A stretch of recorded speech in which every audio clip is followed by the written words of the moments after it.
नमस्कार, आप देख रहे हैं सी न्यूज भारत और मैं हूं आपके साथ ज्योति अरोरा। जनपद अयोध्या में ऑल इंडिया मेयर काउंसिल की 2 दिवसीय चल रही बैठक होटल पंचशील में संपन्न हुई। इस बैठक में देश भर के 70 मेयर भाग लिए। एक देश एक नियम की मांग पर चर्चा हुई। ऑल इंडिया मेयर काउंसिल के चेयरमैन नवीन जैन ने बताया कि सभी महापौर अपने अपने महानगरों को स्वच्छ बनाने का संकल्प ले रहे हैं। गंदगी मुक्त करने का संकल्प लिया, हरियाली मुक्त महानगरों को बनाएंगे। महानगरों में जन सुविधाएं जन जन तक पहुंचाने का संकल्प लिया गया है। नाली, खड़ंजा, स्ट्रीट लाइट भी सभी सुसज्जित होंगे और जल्द महापौर परिषद प्रधानमंत्री नरेंद्र मोदी से मिलेंगे। एक देश एक नियम की मांग को लेकर प्रधानमंत्री नरेंद्र मोदी से अखिल भारतीय महापौर परिषद मिलेगा। भारत सरकार शहरी विकास मंत्री से भी महापौर परिषद मिलेंगे। नगर निगम के कामकाज में आने वाली समस्याओं को समाधान कराने के लिए मुलाकात भी करेंगे। देश के कई राज्यों में अलग अलग महापौर से संबंधित नियम हैं। कहीं 5 वर्ष, कहीं 3 वर्ष, कहीं 2.5 वर्ष, कहीं 1 वर्ष कार्यकाल है। उत्तर प्रदेश में भी 74वां संशोधन लागू करने की मांग। इस समापन पत्र में मौजूद सभी 70 महापौर ने अयोध्या नगर निगम के महापौर ऋषिकेश उपाध्याय का स्वागत किया और जय श्री राम के नारे लगे। समापन समारोह में आज मुख्य रूप से पर्यावरण पर गोष्ठी थी, जिसको हमारे गोपाल जी ने बहुत विस्तार से हमें सभी महापौरों को बताया। 4 बिंदुओं का आग्रह भी किया कि जन सहभागिता के माध्यम से सामाजिक सहभागिता में सामाजिक वन भी बनाए हम लोग। और उसके बाद सभी महापौरों की इच्छा थी कि राम जन्मभूमि के आंदोलन से लेकर प्रगति तक उसको आदरणीय श्री चंपत राय जी ने बहुत विस्तार से रखा, जिसको बहुत उससे सभी महापौर ने सुना और पूरी जानकारी ली कि जो ये भगवान राम का मंदिर है दिसंबर 23 तक बनकर तैयार हो जाएगा। इसी सबकी जिज्ञासा थी, जिसको आदरणीय चंपत राय जी ने सब विकास कार्य को लेकर क्या बातें हुई, चर्चा हुई?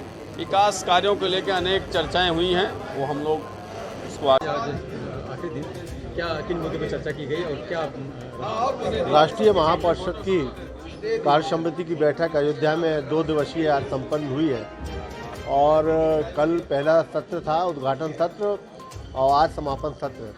दोनों ही सत्रों में जो सार निकला है, सभी महापौरों ने मिलकर ये संकल्प लिया है कि पूरे देश भर को अपनी जो नगर निगम है माननीय प्रधानमंत्री जी की प्रेरणा से उनको गंदगी मुक्त करने का एक संकल्प व्यक्त किया सभी ने, और हरियाली युक्त बनाने का, अपने अपने शहरों में अधिक से अधिक हरियाली विकसित करने का भी संकल्प लेकर ये बैठक समाप्त हुई है। जन जन तक कैसे जन नगर निगम के माध्यम से हम सुविधाएं पहुंचा सकें, इसका संकल्प लिया गया है। जहां मानव निवास कर रहे हैं, जहां मानव रह रहे हैं, वहां नाली, खरंजा, सड़क सफाई, स्ट्रीट लाइट कैसे हम उपलब्ध करा सकें, इसका संकल्प लेकर महानगर अखिल भारतीय महापौर परिषद की राष्ट्रीय कार्य समिति की बैठक यहाँ पर संपन्न हुई है। और मुझे लगता है कि 2 दिवसीय जो संकल्प व्यक्त किया है सभी महापौरों ने अपने अपने नगर निगमों में जन सुविधाओं को ज़्यादा से ज़्यादा पहुँचाने का आने वाले समय में उसका लाभ मिलेगा। एक ये भी तय हुआ है कि अलग अलग राज्यों में,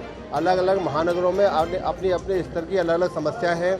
उन समस्याओं का समाधान करने के लिए एक नियम एक देश की पद्धति को लागू करने के लिए हम जल्दी ही इस देश के लोकप्रिय प्रधानमंत्री नरेंद्र भाई मोदी से मुलाकात करेंगे और शहरी विकास मंत्री भारत सरकार, उनसे भी जल्दी मुलाकात करके जो नगर निगम के कामकाज में आने वाली समस्याएं उनके समाधान कराने के लिए उनसे भी निवेदन करने के लिए जाएंगे। आज समापन के अवसर पर कौन? आज हमारे समापन सत्र में हमारे चंपत राय जी जो राम जन्मभूमि के महामंत्री हैं, उनको के मार्गदर्शन में समापन हुआ। उनके द्वारा जो हमारे राष्ट्रीय महापौर के लोग आए थे, देश देश कोने कोने से आए थे, उनको बताया कि राम जन्मभूमि में आने वाली क्या क्या कठिनाइयाँ प्रारंभ से रहीं और अब तक की जो बीच का जो कार्य क्षेत्र रहा उसको लेकर वर्णन किया गया, जानकारी उपलब्ध कराई गई और सबने मिलकर पूरा समर्थन व्यक्त किया। और अब उन्होंने बताया आदरणीय चंपत राय जी ने कि दिसंबर 2023 तक राम जन्मभूमि का जो एक सपना पूरे देश के नागरिकों ने देखा वह पूरे। अयोध्या से सीनू संवाददाता IB सिंह की रिपोर्ट। खास खबर में फिलहाल के लिए इतना ही। देश और दुनिया की तमाम बड़ी खबरों के लिए आप देखते रहिए सी न्यूज भारत।